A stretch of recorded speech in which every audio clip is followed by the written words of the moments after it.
આપણે જ્યારે તહેવારો અને રજાઓની મજા માણી રહ્યા હોઈએ છીએ ત્યારે ઘણા પરિવારોને એક દિવસની રજા લેવાનો અધિકાર તેમના પેટે નથી આપ્યો.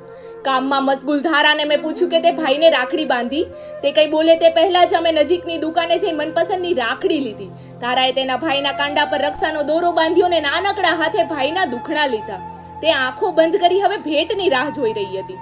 મેં નૈતિકને પૂછ્યું કે તારી પાસે પૈસા હોત તો તે બહેન માટે શું ખરીદ્યું હોત. તેણે મને ધીમેથી કાનમાં કહ્યું. જ્યારે નૈતિકે તેની બહેનને ભેટ આપી ત્યારે તેના ચહેરા પરનો આનંદને દર્શાવનાર શબ્દ જ આજે મને ના મળ્યા. તે ગિફ્ટ ખોલવા ઉત્સાહિત હતી. અનબોક્સિંગની મજા લેતા લેતા વિચારતી હતી કે અંદર શું હશે. અને નવા કપડાં જોતા જ તેના ભાઈ પ્રત્યેની લાગણીઓ તેની આંખોમાં છલકાઈ આવી. લાડકી બહેનને ભાઈએ કોટી પહેરાવી. ધારાના પરિવારે આભાર વ્યક્ત કરવા મને પ્રેમપૂર્વક મગફળી આપી. કોઈકના તહેવારને યાદગાર બનાવનાર એક પ્રયાસથી મારી રક્ષાબંધન ઉજવાઈ ગઈ. કારણ કે તહેવાર તો સૌનો હોય છે.